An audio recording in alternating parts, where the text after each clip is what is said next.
আসসালামু আলাইকুম রহমতুল্লাহ। প্রিয় শিক্ষার্থীবৃন্দ, গত ক্লাসে তোমরা এই যে ধ্বনিতত্ত্ব সম্পর্কে জানতে পারছো। আজকে ক্লাসে তোমরা শব্দতত্ত্ব, রূপতত্ত্ব, অর্থতত্ত্ব এবং বাক্যতত্ত্ব এই তিনটা বিষয় নিয়ে আলোচনা করার চেষ্টা করবো। অল্প সময়ের মধ্যে তোমরা এগুলো আশা করি বুঝতে পারবা। তো দেখো, এখানে রূপতত্ত্ব যদি আমরা বলি, এখানে রূপতত্ত্ব বা শব্দতত্ত্ব, রূপতত্ত্ব অথবা শব্দতত্ত্ব। তো এইটাই কি নিয়ে আমাদের আলোচনা করা হয়? দেখো, শব্দের ক্ষুদ্রাংশ বলা হয় কি? রূপ। শব্দের ক্ষুদ্রাংশকে ক্ষুদ্রাংশকে কি বলা হয়? রূপ বলে। রূপ কি করে? আসলে শব্দ গঠন করে।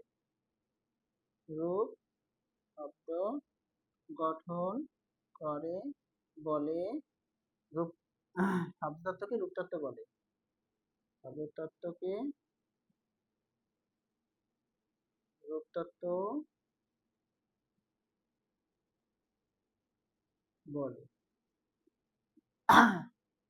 তো এখানে যেমন দেখো, আমি এখানে শব্দ গঠন করবো যে, এখানে আমি বললাম একটা ধ্বনি, এখানে এক বা একাধিক, মূলত এই যে আমাদের শব্দতত্ত্ব বা রূপতত্ত্ব, তাহলে একাধিক ধ্বনি মূলত এখানে কি হয়? যুক্ত হয়, শব্দ গঠন করে। একাধিক ধ্বনি অর্থাৎ বর্ণ অর্থাৎ বর্ণ একত্র হয়ে শব্দ গঠন করে। শব্দ গঠন করে।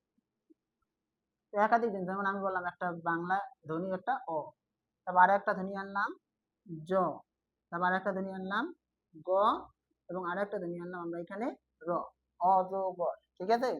তো এই যে আমরা যে অজগরটা লিখছি, দেখো এই অজগরটা আমাদের চারটা ধ্বনি ব্যবহার করা হয়েছে। তাহলে এইরকম একাধিক ধ্বনি পরস্পরের সাথে মিলা যখন একটা কি হয়, এখানে শব্দ গঠন করে আসলে। ঠিক আছে?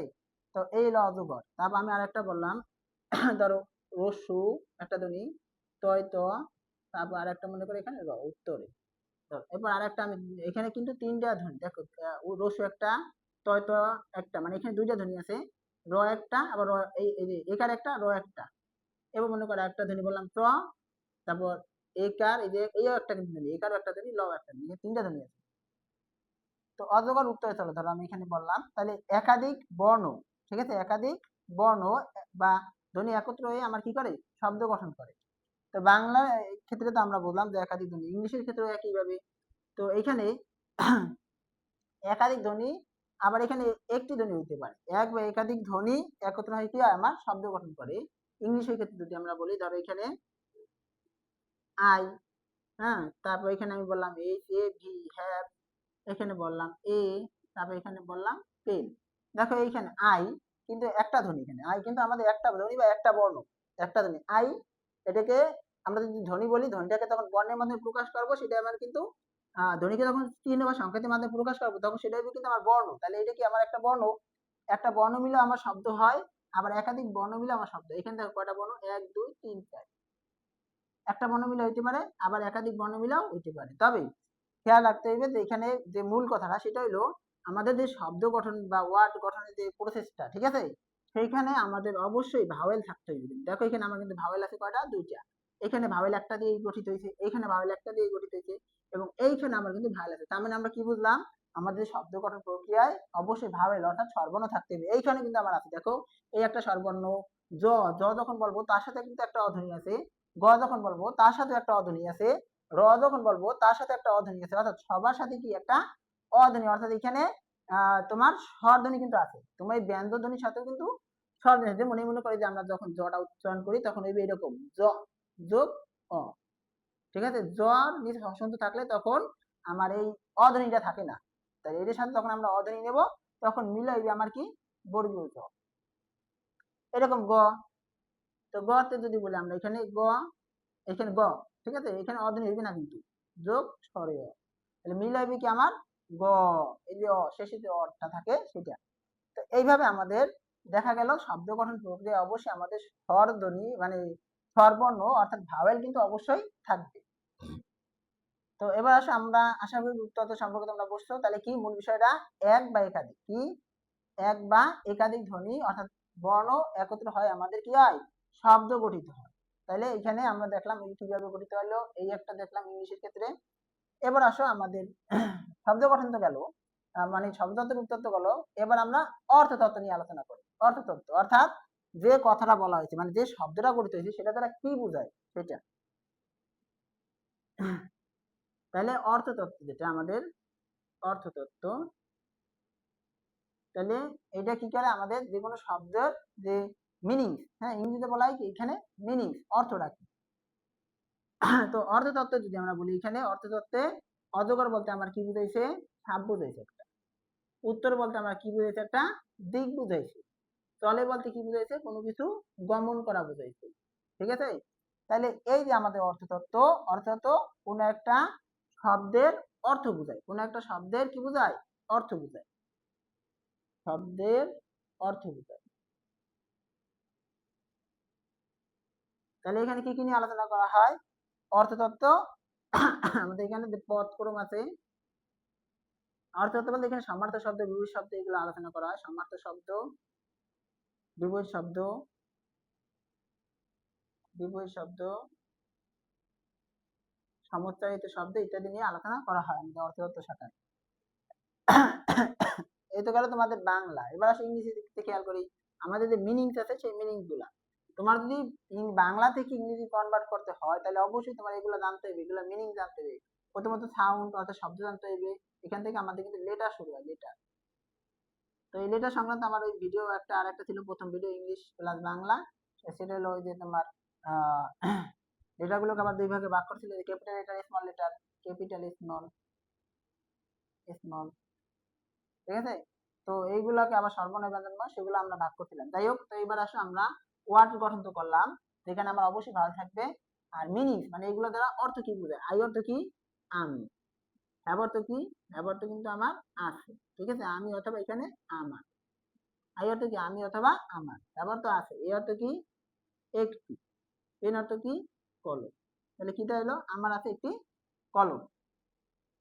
তো এই হলো আমাদের মোটামুটি অর্থতত্ত্ব সংক্রান্ত ধারণা শেষ। আশা করি তোমরা অর্থতত্ত্ব বুঝতে পারছো। এবার আসো আমরা বাক্য তত্ত্ব দেখবো।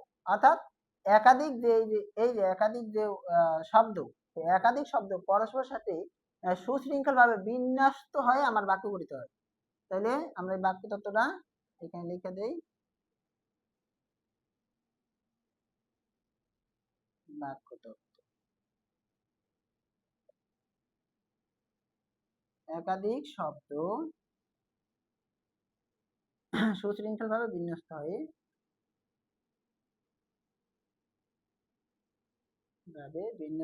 যখন মনের ভাব প্রকাশ করে তখন তাকে বাক্য বলে। যখন মনের ভাব প্রকাশ করে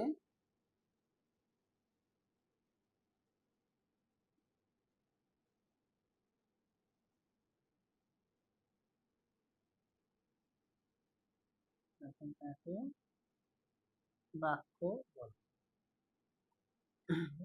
তাহলে ব্যাকরণে যে শাখায় বাক্য নিয়ে আলোচনা করা তাকে বলা হয় কি বাক্য তত্ত্ব। এই আলোচ্য বিষয় আছে কারক, আলোচ্য বিষয় কারক আছে, বিভক্তি আছে, ঠিক আছে, এখানে তোমার বাক্য আছে।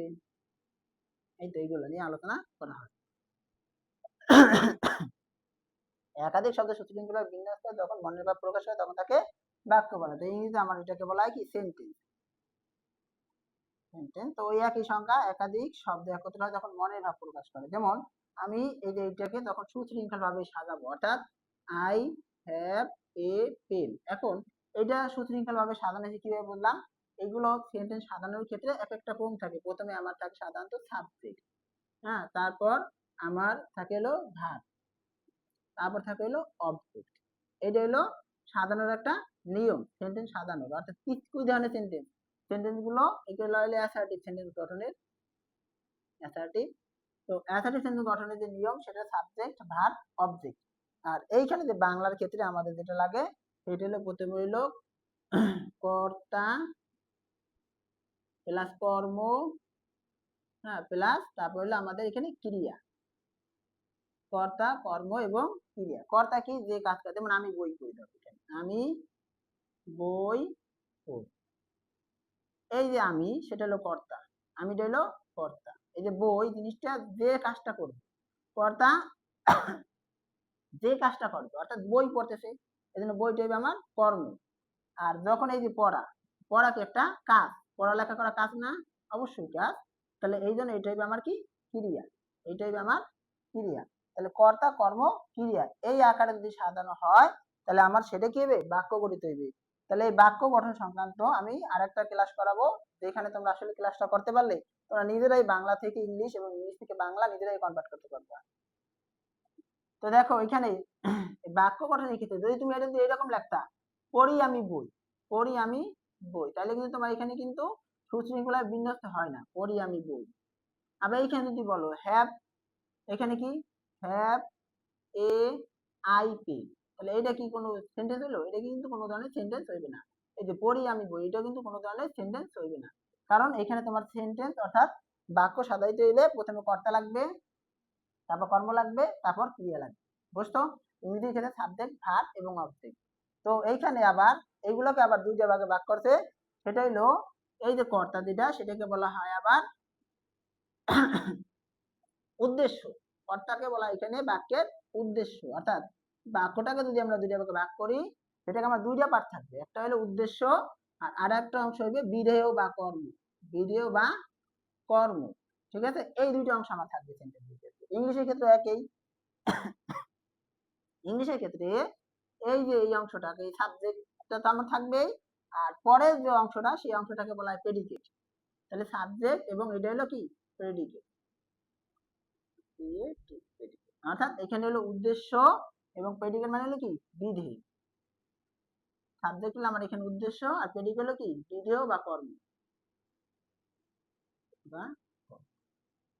তো আজকের ক্লাস এই পর্যন্তই, দেখা হবে তোমাদের নতুন ক্লাসে, যেখানে আমরা কিভাবে বাংলা থেকে ইংরেজি কনভার্ট করবো এবং কিভাবে আমরা সেন্টেন্স লিখবো, সেন্টেন্সের প্রকারভেদ এই সংক্রান্ত আলোচনা আমার পরবর্তী ক্লাসে করা হইবে। তো তোমরা সকলেই সেই ক্লাসগুলো করবা আশা করি, তাহলে তোমরা যে কোনো ধরনের সেন্টেন্স তোমরা নিজেরাই তৈরি করতে পারবা। ঠিক আছে, আর তোমরা এইখানে পুরো সম্পূর্ণ বেসিক কিন্তু আমি একেবারে শুরু থেকেই তোমাদের দেখাইতেছি, যেন তোমাদের কাছে জিনিসটা পার্ট বাই পার্ট সহজ মনে হয়। ঠিক আছে, সকলে ভালো থেকো, সুস্থ থেকো, খোদা হাফেজ।